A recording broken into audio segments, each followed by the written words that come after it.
Okay. Ever feel like English is just like, I don't know, waiting to trip you up? Oh, absolutely. It's those little things, those tiny words that can really get you. And you know what? What's that? We're diving deep into those exact mistakes today. Mistakes that, honestly, even expert English speakers make. Oh, yeah, all the time. And for this deep dive, we have to bring in the insights from Podcast Listen and Learn English, Of course. a fantastic resource. Got to give it a shout out. But seriously, buckle up, everyone, because this is for everyone. It really is. Whether you're just starting out and speaking English for years, doesn't matter. There's something here for everyone. I think what's so interesting, and you know this, is that we often don't realize those subtleties of our own language It's true. until we see someone else, kind of struggling with it. Exactly. It's like you're suddenly aware of all these tiny rules you've been following without even realizing it. It's so true. And I'm super excited to have Diana here today, who's amazing at just breaking down complex language stuff. Oh, well, thank you. I try to make it fun. You do. You make it insightful and fun. So, Diana, let's kick things off with a mistake. And I'll be honest, it makes my inner grammar nerd cringe a little. Oh, tell me. Lay it on me. Articles. Yes. A and the. Those little words, right? They cause such big problems. Huge headaches. They seem so small, but they can really trip you up. It's true. And it's interesting because those little articles, they actually tell us a lot about how English speakers, see the world, Really? Yeah. English puts a lot of emphasis on specific versus general, which isn't always the case in other languages. That's fascinating. Uh-huh. It is true. I remember once, this is so embarrassing, I was trying to impress a date, right? Uh-huh. Fancy restaurant. And I was like, I'll have a water, please. Oh, no. It sounds like I was asking for like a single molecule of H2O, Right, like one drop of water. It's so awkward when you leave out those articles. It's like you're speaking a totally different language. Totally. It's like alien speak or something. Exactly. And then there are uncountable nouns, right? Yes. Yeah. I love coffee. But if we're talking about a specific cup, the one you made me this morning, I drank the coffee you left on the table. Precisely. It's all about context. If you're listening out there, mastering articles, it's like unlocking a secret code. It's not just the rules, it's understanding how English speakers think. I love that. So it's not just grammar, it's like the philosophy behind the language. Exactly. Okay, let's move on to another tricky area. Verb tenses. Oh, boy. English has a lot of tenses. So many. It's no wonder people find them difficult. Especially for people whose native language, structures time differently. Absolutely. But here's the thing. Mastering those core tenses, the past, present, future, those are your foundation. They are. It's like building a house. You need that solid base. You got it. Yeah. Get that solid base, then you can add all the fancy stuff, like the present perfect. Which can be so confusing. Like, what even is the present perfect tense? It's all about connecting past actions to now, to the present. I have lived in London for 5 years. Right, but that implies you still live there. Exactly. Whereas I live in London for 5 years suggests you've moved on. Subtle, but important. Big time. And don't forget, listeners, if you're ever feeling lost with tenses, my channel, Podcast Listen and Learn English, is here to help. Step by step, we break it all down. It's a fantastic resource. Speaking of feeling lost, can we talk about prepositions? Oh, please, yes. Those tiny words, they can be a real nightmare. Oh, tell me about it. I still remember wrestling with in, on, and at. Why, on the bus, but in the car. Right, it makes no sense. It feels so random. Makes no logical sense. There's a visual that might help. Think in for enclosed spaces, like a room, a box, whatever. On is for surfaces, like a table, a wall. And then at is for specific points, like a location or a time. Okay, that makes sense. So I'm in my office, on the second floor, and at my desk. You got it. Now, there are always going to be exceptions, like you wait at the bus stop, not on it. Right. Right. But this framework, it helps. It does. It totally helps. This is great stuff. Now, before we go any further, just a reminder to everyone listening, hit that subscribe button, leave a comment, let us know what English mistakes you're, fighting with right now. We're all in this together. Sharing our struggles helps everyone. Plus, it helps us know what to talk about in future episodes. Exactly. So don't be shy. Let us know what's tripping you up. Welcome back, everyone. Loving all the comments and questions. You guys are awesome. I know, right? It's so cool to see everyone helping each other out, sharing their experiences. It's inspiring. Totally agree. It's a great community we have here. Santa, are you ready for more? More of those little English mistakes that can really. Oh, bring it on. Let's do this. All right, let's dive back in. And this next one, well, it can make your English sound, I don't know, a little too basic. Oh, I think I know where you're going with this. Overusing very.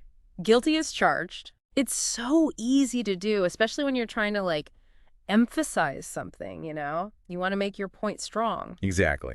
But you're right. It does make you sound a bit, basic. A bit. The thing is, relying on very all the time, it actually weakens your language. You're limiting yourself. How so? Well, think about it. Instead of saying very tired, you could say exhausted or drained. Oh, that's true. It's way more descriptive. Right. And very happy becomes ecstatic or overjoyed. I love that. It's like instead of a black and white photo, you suddenly have this vibrant, full-color image. That's a great way to put it. And sometimes if you just use a stronger verb, you don't even need very at all. Instead of very hungry, you're famished. You're right. It's so much more powerful that way. It's all about choosing those words that pack a punch. Exactly. Now, speaking of punchy, let's talk word order. English sentences, they have this structure, right? They do. And when that structure gets messed up, things can get really confusing fast. Like a train wreck. Yeah. It just doesn't make sense. Word order is so important. It's the backbone of the sentence. You mess with the backbone, the whole thing can crumble. It can, totally. So, English, we've got subject plus verb plus object. That's the basic formula. Like the dog chased the ball. Dog, subject, chased, verb, ball, object. Simple, right. But I've heard some sentences out there, it's like they threw all the words in a blender. How do we avoid that? How do we not create word salad sentences? Think of it like building, okay, brick by brick. Okay, I like this. Your subject, that's your first brick. Verb, that's the mortar. It holds everything together. Then your object. And then the adjectives and adverbs. Those are like the decorations. They add details. They make it pretty, but the structure, that's key. I love that. So subject, verb, object in that order, and then I can get fancy with my decorations. Exactly. And like with any construction project, the more you practice, the better you get. So true. Now, before we move on, I got to ask our listeners, have you ever come across a sentence and the word order was so jumbled? Like it gave you a headache trying to figure it out. Exactly. Tell us about it in the comments. And while you're there, don't forget to subscribe to Podcast Listen and Learn English for more tips and tricks on, well, everything English grammar. Okay, Diana, let's talk about something that can be really funny, even hilarious sometimes. Literal translations. Oh, yeah. The word-for-word trap. It's classic. It can be so funny. I remember hearing someone say, "It's raining cats and dogs outside." Oh, that's a good one. They were translating directly from their native language, and it was just, I don't know, it was cute. It made me chuckle. Those direct translations are adorable, but they also show how important it is to learn those set English expressions. Idioms, phrasal verbs, all that good stuff. Yeah. You can't always translate them literally. It just doesn't work. It's raining cats and dogs versus what? It's raining animals. Right. It just sounds weird. It does. And honestly, one of the best ways to learn these expressions, it's immersion.